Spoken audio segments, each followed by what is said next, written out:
3 words. That is all it reportedly took to completely obliterate a 3-decade-long royal brotherhood and send absolute shockwaves through the highest corridors of power from London to Montecito. He is finished.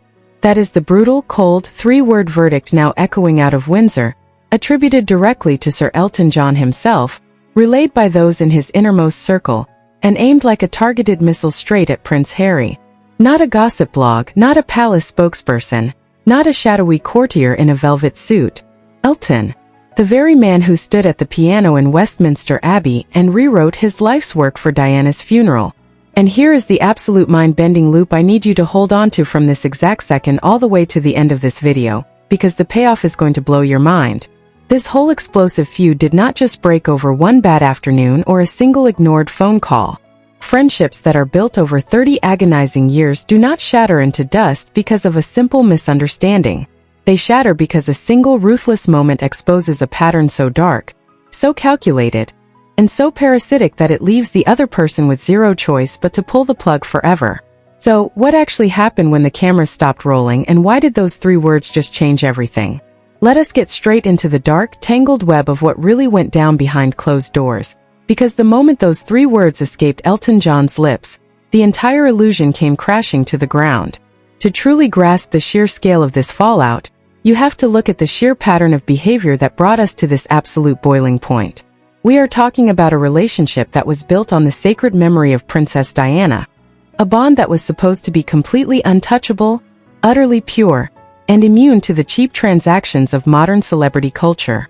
But over the last few years, Prince Harry has turned his entire inner circle into nothing more than a content farm, harvesting private moments, personal grief, and multi-decade trust just to fuel his own relentless narrative machine.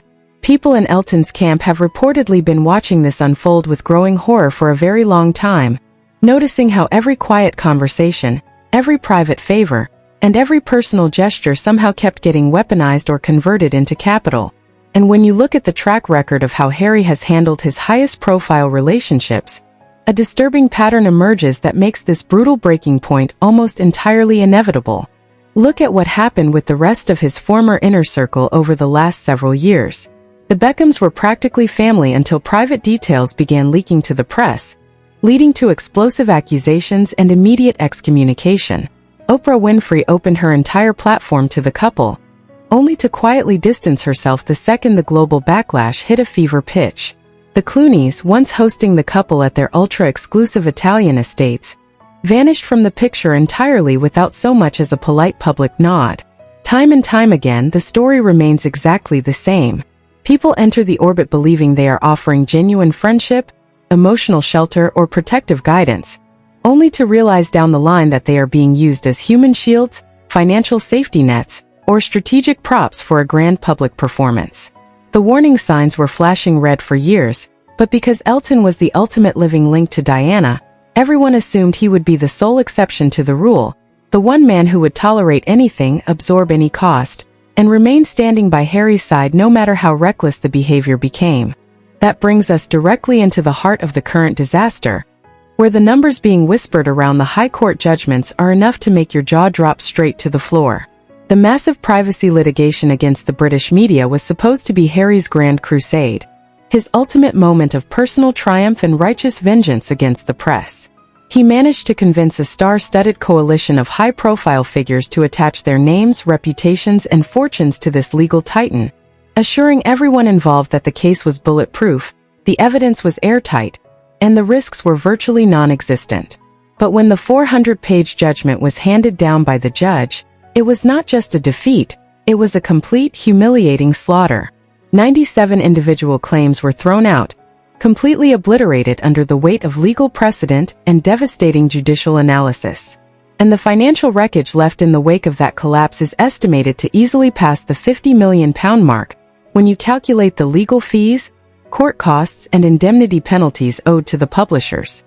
Imagine being Sir Elton John, a legend who joined this legal crusade out of pure, unadulterated loyalty to a boy he had promised to protect decades ago, suddenly realizing that he is legally and financially exposed for tens of millions of dollars because of a case that should have never gone to trial in the first place. Anonymous sources deep within the legal teams have quietly leaked that senior barristers repeatedly warned Harry months before the trial that the case carried an astronomical risk of total failure.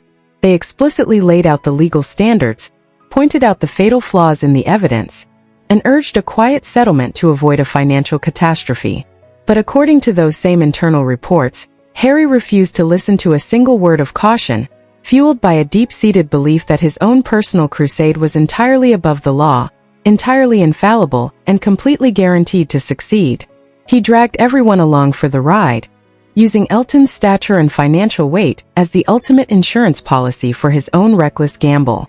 And when the crushing judgment finally hit the headlines, sending shockwaves through the global legal community, Harry's reaction was not one of remorse, quiet reflection, or accountability toward the people who had backed him.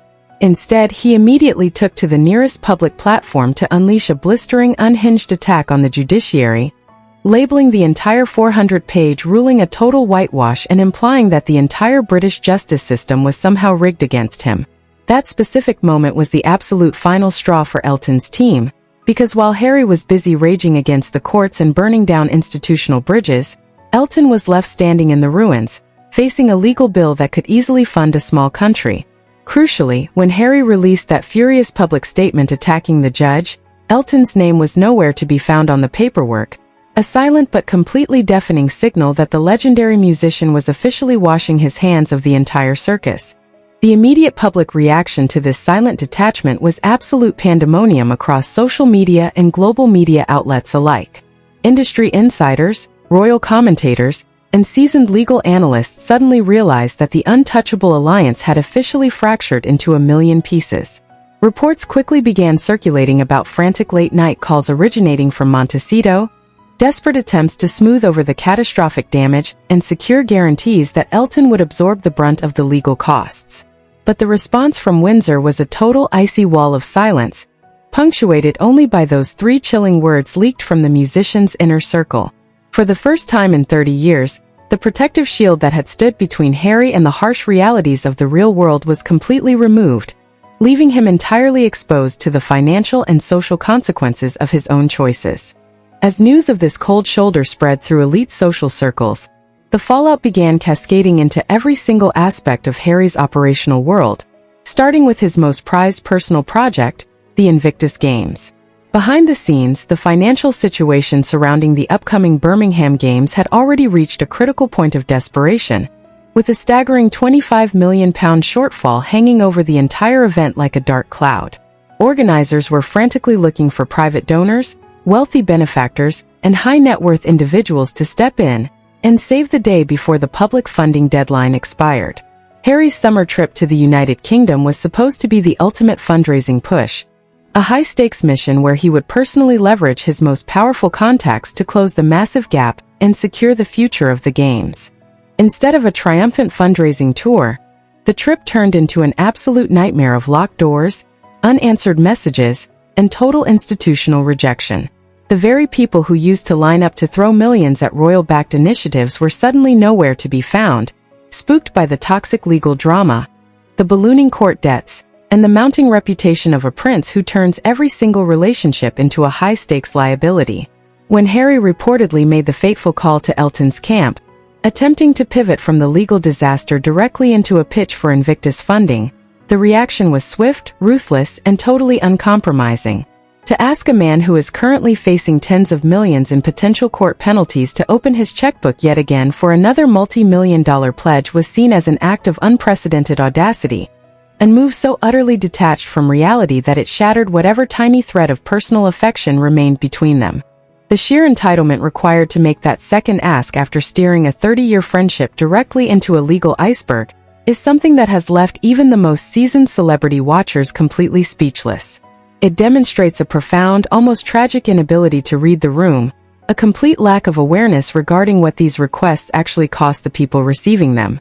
For decades, Harry lived in a world where money, support, and total protection simply materialized out of thin air whenever required, managed by an invisible army of courtiers, trust funds, and institutional assets.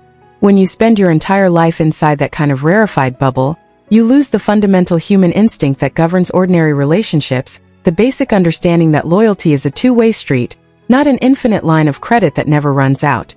And that basic misunderstanding of basic human boundaries is precisely where the entire foundation began to rot from the inside out, turning what should have been a lifelong brotherhood into a battleground of resentment, frustration, and eventual cutoffs. When you step back and look at the sheer mechanics of how this financial and social trap closed around everyone involved, the picture becomes even more astonishing. Anonymous leaks from high-level financial insiders suggest that the co-claimants in the Daily Mail lawsuit were operating under a very specific, explicit set of verbal guarantees before they ever agreed to attach their names to the legal filings. The narrative fed to these celebrities, activists, and high-profile figures was simple. This was a guaranteed victory, a slam-dunk case against the press, and in the extraordinarily unlikely event that things went south, the financial burden would be handled by the heavy hitters at the top of the ticket. People like Baroness Doreen Lawrence and other co-claimants were reportedly led to believe that their personal fortunes would never be touched, that they were simply lending their moral authority to a noble crusade while the underlying financial risks were completely underwritten by Prince Harry and Sir Elton John. But a joint promise of that magnitude is only as solid as the weakest link holding it up, and the moment the judge tore the case to shreds, the entire legal structure inverted on itself. Suddenly, the promises of financial protection vanished into thin air because one half of that guarantee, the royal half, simply did not possess the liquid assets required to cover a £50 million legal catastrophe. To understand why this left Elton carrying the entire weight of the world on his shoulders, you have to look at the cold, hard realities of Harry's actual financial position behind the glamorous facade of California living. The public sees the massive multi-million-dollar deals with streaming giants, the glossy magazine covers, and the blockbuster book sales, assuming that Montecito is sitting on an endless mountain of personal wealth. But financial analysts who have carefully mapped out the couple's income streams and massive overhead burn rates paint a vastly different, deeply alarming picture. Once you clear away the commercial hype, Harry's actual personal fortune, money that is genuinely his in liquid, hovers somewhere around $22 million. When you factor in the staggering annual security bills required to maintain a private, high-level defense team in the United States, the massive mortgage payments on their sprawling estate, the ongoing international legal battles across multiple continents, and the public relations machinery required to keep their brand afloat, that $22 million figure begins to evaporate at a terrifying speed. In fact, estimations suggest that running their operational lifestyle costs upward of $6 million every single year just to keep the lights on and the security detail posted at the gates. Add to that a separate lost court battle in the United Kingdom over his police protection arrangements, which left him owing another £1.5 million in legal costs, and you quickly realize that Harry was in zero position to underwrite a £50 million disaster. So when the bill for the Daily Mail suit landed on the desk, there was only one person left in that entire lawsuit who possessed the deep pockets, global liquidity, and actual fortune required to settle the debt and satisfy the court orders: Sir Elton John. Think about the utter horror of that realization settling in over the quiet rooms of Elton's estate. A man in his late 70s facing severe personal health challenges, who stepped into a legal lion's den purely out of an emotional obligation to protect his late friend's son, suddenly realizes he has been left holding the bill for a crusade that was botched from day one. He did not just lend his name to a legal cause, he was quietly manipulated into co-signing an absolute financial execution. And what makes this betrayal feel so impossibly sharp, so deeply toxic, is the sheer contrast between the living and the dead in Harry's financial reality. The overwhelming majority of the money currently keeping Harry afloat traces straight back to the inheritances left behind by Princess Diana and the late Queen Mother. Sit with the haunting, bizarre gravity of that fact for a moment. The two women who meant the world to him, who passed away decades ago, are still from beyond the grave paying the bills, maintaining the security, and keeping his lifestyle running through trust funds and carefully structured estates. The dead continue to give because they have no voice, no choice, and no ability to say no. Their money simply flows forward, year after year, completely obligation-free, requiring no accountability, no gratitude, and no personal check-in. Standing in stark contrast to those silent automatic trust funds was Elton John, the living, breathing representative of Diana's legacy. Elton was the one person left on earth who had the choice to keep giving, who held the power to open his heart and his checkbook in her memory, or to finally draw a line in the sand. For 30 years he chose to give. He gave his music, he gave his platform, he gave his private jets, he gave his legal weight, and he gave his parental guidance during the darkest hours of a grieving boy's life. But unlike an inheritance trust, a living human being eventually reaches a limit where they refuse to be viewed as an institutional funding mechanism. The tragic irony floating through the air right now is that the phrase reportedly circulating out of London, "I am not an ATM," is not the cold language of a corporate contract or a bitter business dispute. Nobody uses that specific, deeply personal phrasing with a stranger, a colleague, or a business associate. You only hurl those words at someone you loved, someone you treated like family, who slowly and methodically stopped seeing you as a human being and started seeing you as an open bank account. It is the heartbreaking sentence of a father figure who suddenly looks in the mirror and realizes that his entire role in another person's life has been reduced to a transaction, a convenient resource to be tapped whenever a legal bill comes due or a foundation runs short on cash. As these devastating leaks began spreading like wildfire through international media channels, the surrounding fallout started pulling in every major player in Harry's world, including his wife, Meghan Markle. Sources close to the Montecito setup report that the atmosphere inside the compound during this whole ordeal was nothing short of explosive. While Harry was over in London taking hits from every direction, publicly fighting the courts, losing legal claims, and getting shut out by his wealthiest allies, Meghan was reportedly watching from 5,000 miles away with growing fury and disbelief, watching her husband burn through millions of dollars in legal fees while simultaneously alienating the single most influential, powerful, and beloved celebrity ally they had left on the planet was reportedly seen as a strategic and social disaster of biblical proportions. Noticeably, during the hardest, most devastating week of Harry's public life, Meghan was nowhere near the London courtrooms, nowhere near the public statements, and conspicuously absent from every single photograph. The empty seat beside him in the court, the radio silence from California, the shut doors in London, and the cold shoulder from Windsor all aligned to paint a picture that no public relations team could ever spin away. This was a man who rebranded his entire existence around the idea that he had escaped a cold, uncaring royal institution to build a loving, supportive, chosen family in the sunny hills of America.